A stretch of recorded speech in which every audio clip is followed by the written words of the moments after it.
Welcome back to the class. We are beginning the discussion on Emile Durkheim, a very important sociological thinker who we can say undoubtedly laid the foundation for the emergence of the discipline. So these are the three people, Karl Marx, Emile Durkheim, and Max Weber. These three intellectuals or these trinities are considered to be the most significant scholars who shaped sociology in very distinct way. So, Emile Durkheim, as when we discuss the subsequent sections, you will realize why that Emile Durkheim, a French sociologist, is considered to be such an important figure, and why that many of his arguments, his substantive contributions, are considered to be something so pivotal in the foundation as well as subsequent growth of the discipline. So in this class, it's an introductory session. We are trying to understand Emile Durkheim, his life, a very brief introduction to his life, and most importantly, the kind of intellectual influences of Emile Durkheim. Who are the people who influenced his thinking? What was the kind of socio-economic and intellectual atmosphere during his time? Because these influences are something very important in shaping the contours of the theoretical as well as methodological orientation of every scholar. So these are two photographs, very popular photographs of Emile Durkheim. Uh, he is a central figure in classical sociological theory. Durkheim's contribution is something quite immense. And if you compare with Marx, you know that Marx was not a typical sociologist, and it must have been clear by now for you that the stature of Marx cannot be reduced or cannot be understood within within the label of a sociologist. He was much more than that. I'm not going into the detail, but in comparison, almost every other sociologist whom we are going to discuss, whether it is Max Weber or Emile Durkheim or Mead or whomever we are going to discuss, they were all kind of more the typical sociologist in the confined sense of the meaning. They were academics, they were professors in some of the most famous universities. So they limited their sphere of interest only within that of academics. Unlike Marx, who had a much larger life, much larger engagement with the life, and so in that sense, Durkheim was a sociologist. His intellectual influence, his intellectual inquiries were confined within the boundaries of this particular discipline, and he's a central figure in classical sociological theories. And he is somebody who laid foundations for the epistemological as well as methodological foundations of sociology. Epistemology, in the sense, it's about the knowledge, and methodology, how we carry on with a particular study. So his contribution in defining what sort of a discipline or what sort of a knowledge system in sociology is something very important, and we will see that when we discuss maybe the next session or after that, when we discuss his book, very important book, The Roots of Sociological Method. We can see that he was actually trying to define sociology. He was trying to give shape to a new particular discipline. He was trying to establish a new particular discipline with very specific focus, with very specific definition that these are the purviews of this particular discipline. This is its subject matter. It looks at these are its areas of interest. This is the subject matter, and this is the way it is different from psychology. This is the way it is different from philosophy. This is the way it is different from other disciplines. So he played a very important role in establishing the epistemological uniqueness of sociology. And also, he played a very important role in defining a particular methodology for sociology. And he was a positivist. He believed in positivism. He believed that sociology has to be treated as a science. And he also believed in the overall argument that you can study society using scientific method, the way scientists use science to understand the physical or natural world. And so along with these two aspects, he shaped the discipline in very distinct ways. Along with that, His contribution to the substantive themes within sociology is also something quite phenomenal.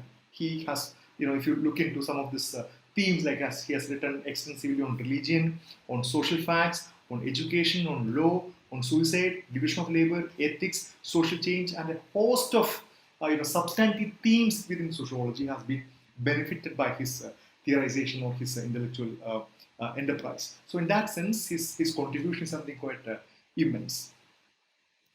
Now, very brief biographical sketch. He was born in Epinal in France, and he was born into a Jewish family. He,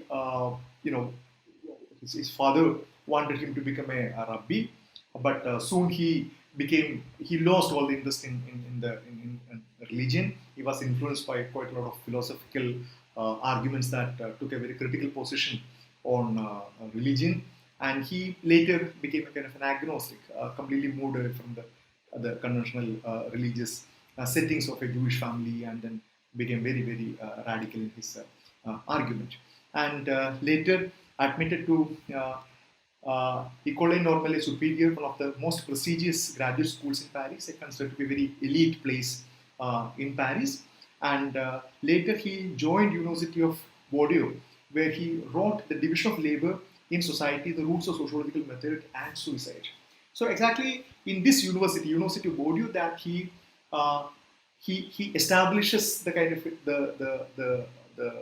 the discipline of sociology as a unique discipline, as a distinct discipline.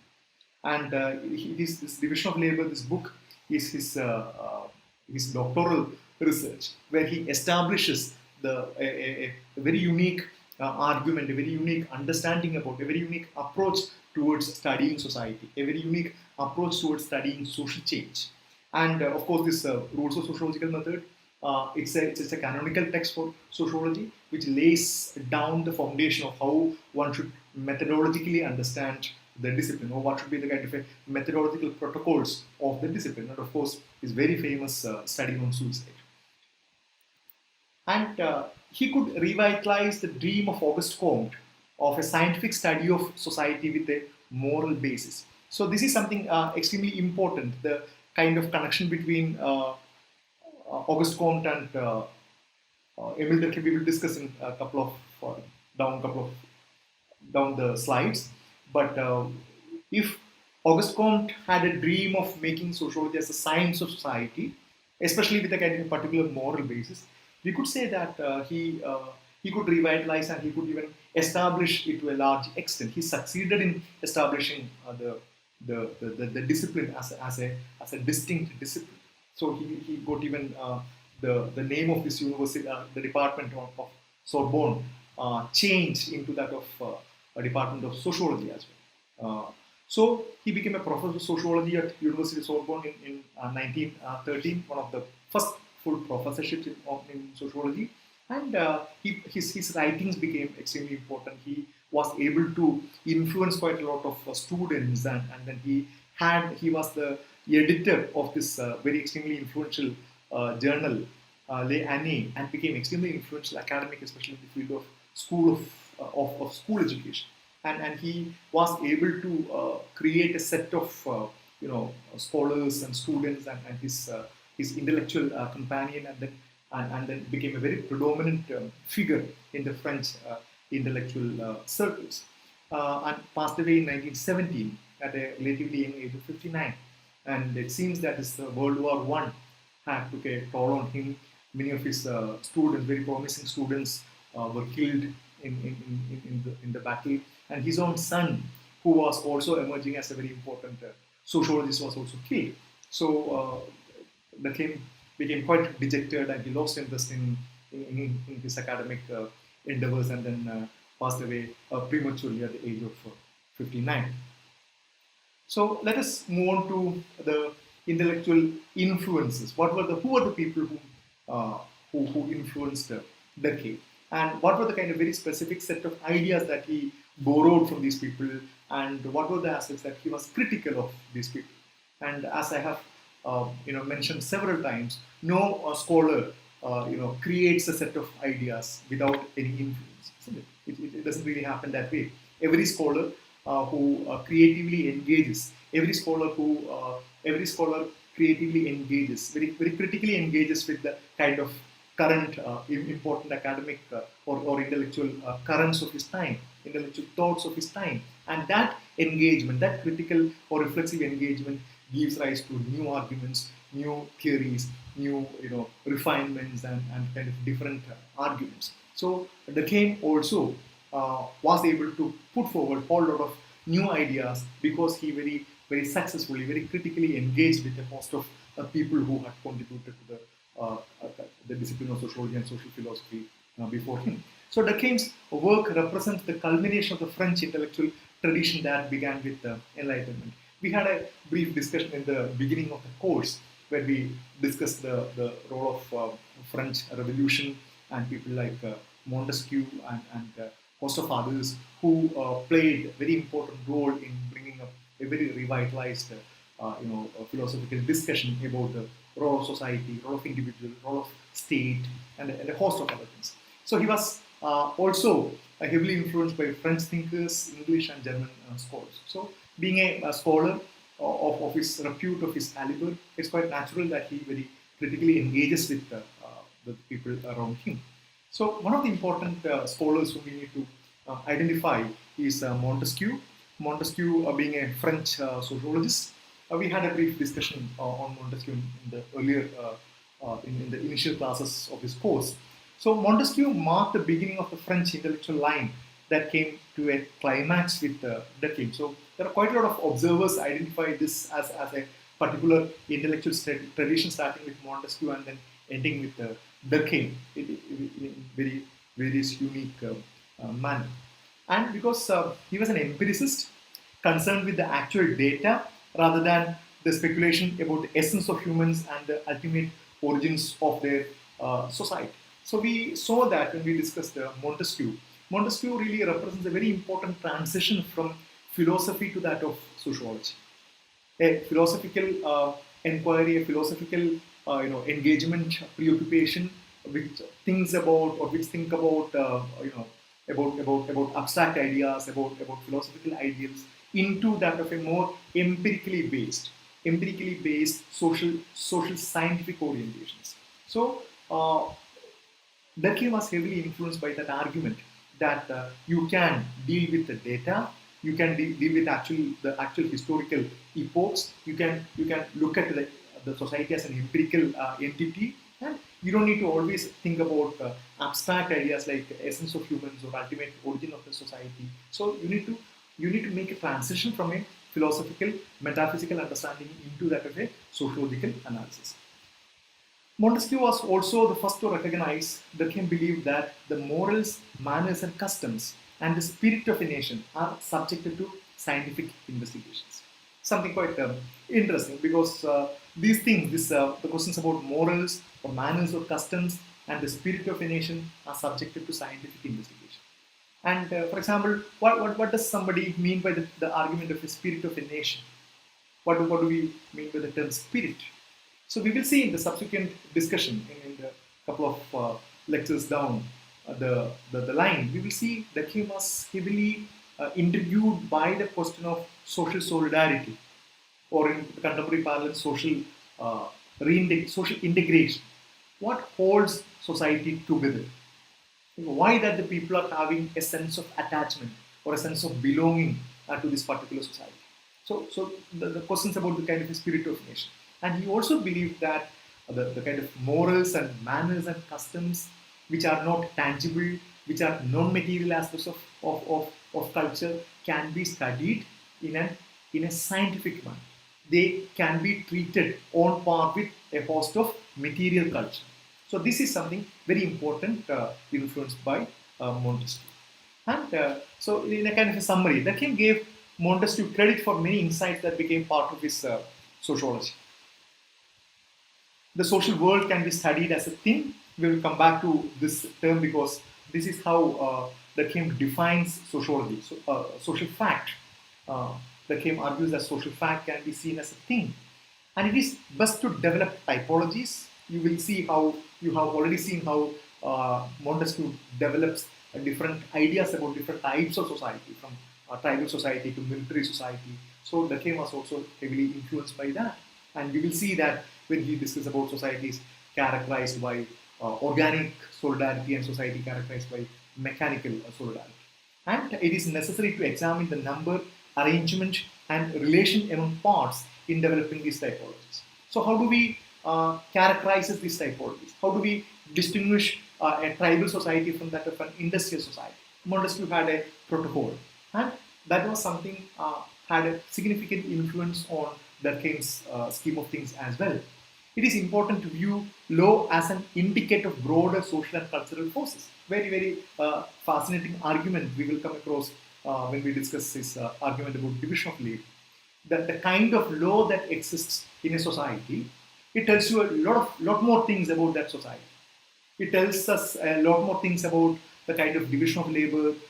It tells us a lot more things about the role of religion in that. It tells us a lot more things about the kind of social integration in that. It's just a beautiful argument when Durkheim talks about the transition from a restitutive law to the transition from a retributive law to that of a restitutive law. And it is wise to employ both causal and functional analysis. I will come back to this point later when we discuss division of rules of sociological method. I will come back to this point. But to make it very clear, both Montesquieu as well as Durkheim makes a distinction between the cause and the function. Okay? So what is the cause of a particular social phenomenon? And this cause could be, or cause has to be seen as different from what it does. Or in other words, you cannot explain, or you must not explain a particular phenomenon on the basis of what it does. Otherwise, it could lead to what is known as teleological issues. Now, another important scholar is Rousseau, Jacques Rousseau, and Durkheim gave Rousseau credit for the insight that society comprises a moral reality. It's a sui generis that could be distinguished from an individual morality. And this is an extremely important argument. Durkheim argued that society, influenced by Rousseau, he argued that society is a separate entity. It has to be seen in its own right. It's not a derivative. Okay? Society is not something that comes into picture when a group of people come together. Okay? And it has to be distinguished from an individual morality. It has its own morality. It is sui generis. It comes into being of its own. We will discuss these things later when we discuss his idea of social fact. But Durkheim was heavily influenced by this argument that society constitutes an entity in itself which needs to be studied on its own worth. It is not a derivative of something else. And Durkheim viewed Rousseau's discussion of the natural state as a methodological device that could be used to highlight the pathologies of contemporary society and to provide guidelines for the remaking of society. Here we come across a very interesting position that Durkheim takes, something similar to Comte. Durkheim believed that a completely neutral sociology, okay, which does not tell what is good and what is bad, is of no use. That's what Durkheim believed. Durkheim believed that by studying society in a scientific manner, you must be able to distinguish the good from the bad. Okay, that is why he is able to use this term pathology. And this term pathology, I don't think that any sociologist would, in the current times, would use this particular term, because it means that society has a natural setting. A natural setting, and a particular state of the society can be seen as pathological, because this pathology is heavily influenced from medicine. Pathological labs. When a virus attacks you, you consider it as a pathological situation because that is not normal. So this idea of pathology, it presupposes that something else is normal, and Durkheim stood by that argument. Durkheim argued that certain state of society must be seen as normal, and certain other aspects of society or certain other transformations of society must be seen as pathology. For example, he argues if the crime rates of a particular society is too high, then it's a pathological situation which needs to be addressed. So he had this very strong moral take on that. He did not claim to be very dispassionate, analysis of that. He believed that sociology will help to establish a moral, a moral, a kind of a righteous position, righteous understanding about how a society should be. And most of the sociological theories later will not do that.